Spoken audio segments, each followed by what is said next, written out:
This actually was a Great Northern caboose. It did have a nice Great Northern emblem on the side of it, but looks like somebody messed it over, rattle canned it or something. But it was the Great Northern X294, which became Burlington Northern something, and then it was... Well, here's the non-vandalized side of the X294. Like I say, it became a Burlington Northern caboose, and then it was retired while still in green paint. So anyway, they got it donated by the BNSF, and it's now used as a little office here at the beginning of the Iron Goat Trail at Scenic. Well, we're on the Iron Goat Trail, and this is milepost 1720. This will be 1,720 miles from St. Paul on the old original Great Northern line. This is the end of a snow shed wall. This wall is quite tall, and this is where the end of the snow shed was. There was a roof over the tracks. Where I'm standing is where the tracks used to be, and you might be able to hear a train in the background. There's a train in the canyon down behind me here. But this is the snow shed wall. This is the first wall west of Scenic.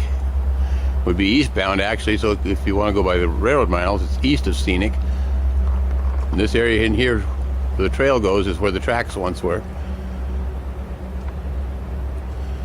And you can see the top of the wall just to the left of that kind of angled tree trunk. It's still under construction in this photo, and I'm not sure how well it's going to show up.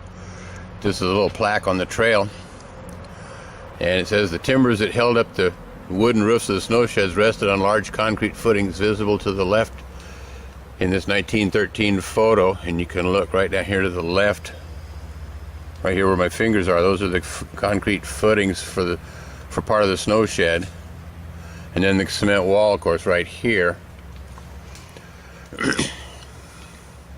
The snow shed was a little over 1/3 of a mile long and was the longest double track combination snow shed on the Cascade Crossing. It was built in 1913 when over 10,000 feet were constructed. I'm here on the trail. You can see one of the drain ports so water could get out from behind this wall, and I'm going to kind of scan up the wall, give you some idea how tall it is. I'm standing at what was once track level.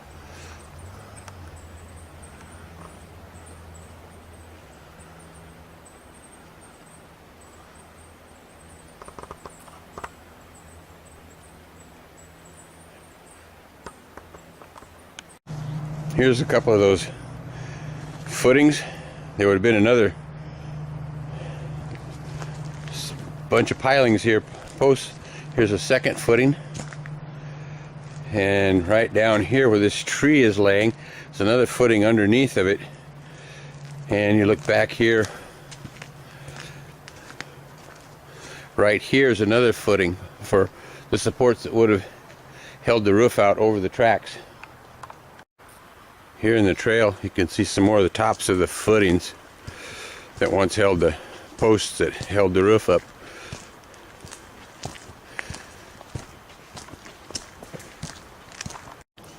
And we've reached the other end of that one snow shed. And you look clear up here at the top, you can see the step where the roof was set into the concrete wall.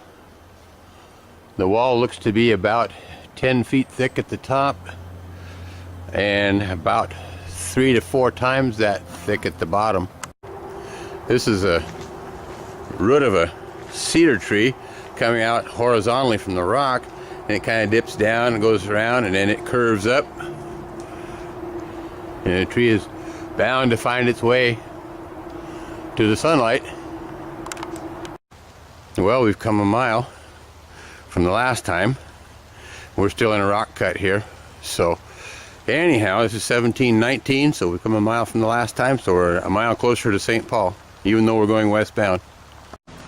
This is a plaque on the trail here at milepost 1719, and see if I can zoom in on it a little bit. You look right in the center of the screen where the tracks makes a loop.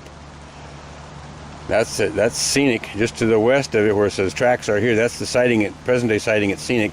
And the tracks once made a loop around there, and we're now at this other point right above the other line, and then the tracks went on down to the Martin Creek Trailhead, and beyond that, at Martin Creek, there was a pair of trestles over the creek, and the rest of the tracks was inside of a horseshoe-shaped tunnel and continually going up grade. If you look right out here is the present-day BNSF tracks.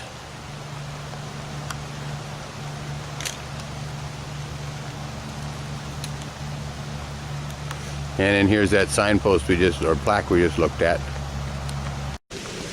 This is one of the portals of the twin tunnels. It was built in 1916. These two tunnels are about 30-40 feet apart, and they once had a snow shed in between them. So this is the west portal of one of them, or actually, and if you look right here on the left, you can see it was built in 1916.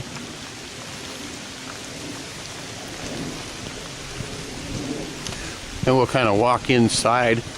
Also, it's raining, so it's a good spot to maybe get out of the rain for a little while. But this is inside the tunnel, and if you look on up here, you can see part of the snow shed that once was between the two tunnels. They say they're just a short distance apart, and if you look up here at the top, you can see some of the wood lining of the other tunnel.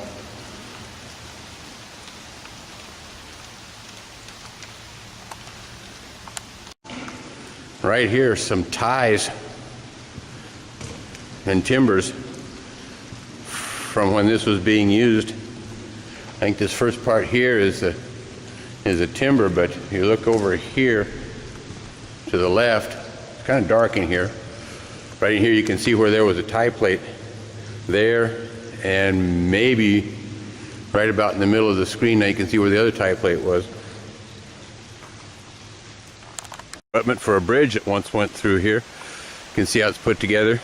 Before the twin tunnels were built, the line went around the mountain here, and this is one of the abutments for one of the bridges. There was such a problem with avalanches and slides in here that Great Northern put the tunnels in to alleviate the problem. Come on. Well, we've arrived at the space between the two tunnels.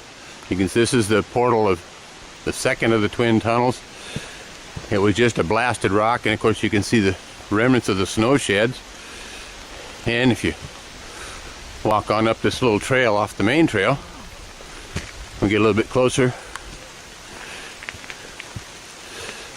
This is the other end of the tunnel we were just standing in a while ago. Here's some of the timbers from the snow sheds, and I don't know how well you can see it inside there, but there's some more of the snow shed timbers inside there.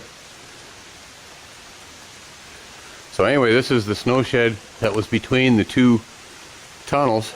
It's amazing that some of the timbers are still standing. These timbers are still vertical. They are not trees. They're part of the roof that was between these two tunnels at one time. And they got a sign here that shows a photo before the snow shed was built between the two tunnels. Right here is the mate to that other abutment we looked at earlier, and then when they built the trail, they put this new little bridge in here where the railroad bridge went off over here through now what's the trees over to that abutment way down over in there somewhere. And then on this end, we'll come back around, on this end of course they just built another abutment for the bridge that the trail uses now. Well, we're at the other end of the twin tunnels. There's a concrete arch here that goes for like about 50-60 feet, but in between here, you can go inside here, you can see some of the snow shed that covered the space between the concrete arch and the tunnel, and you can see some of the timbers inside. You see, you can't see through the tunnel, it's caved in. But here's some of the cribbing and stuff for the snow shed that was in between the arch here and the tunnel here. And look down around inside the arch. And the trail actually walks through the arch. So we can do that a little bit, I guess. Kind of gloomy in here, though.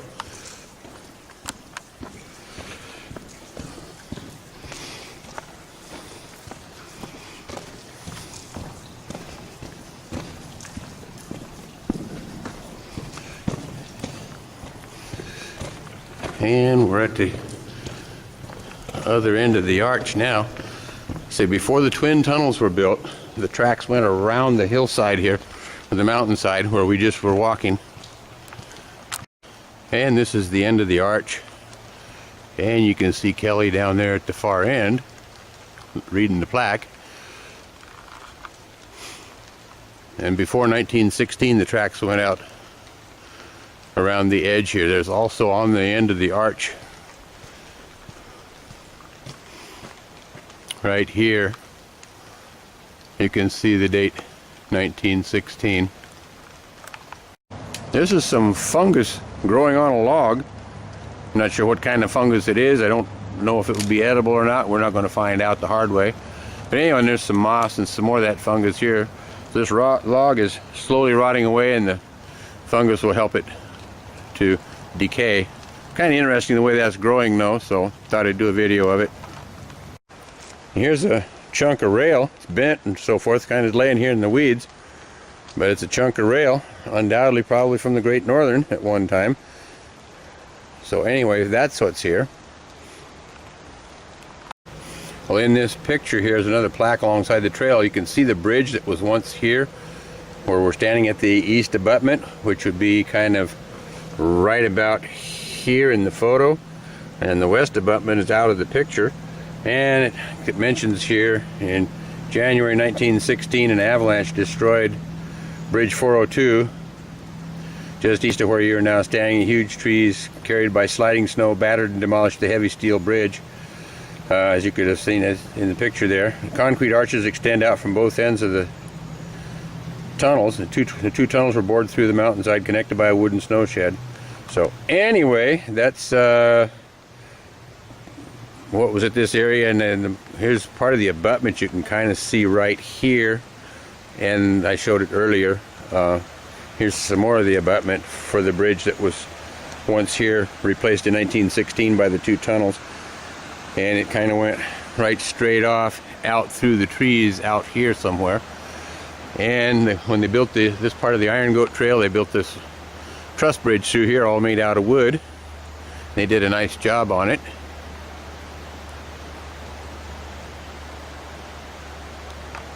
The trees is the abutment for the other end of the bridge that was once here. It was replaced in 1916 by the twin tunnels and the snow sheds. Back at the east end of the tunnel portal, even wore out Kelly, got her all taken to rest here in the middle of the arch. It's raining, so we'll kind of step inside the arch to keep from raining, getting all wet. And you can kind of turn back around and look on down the trail into the woods.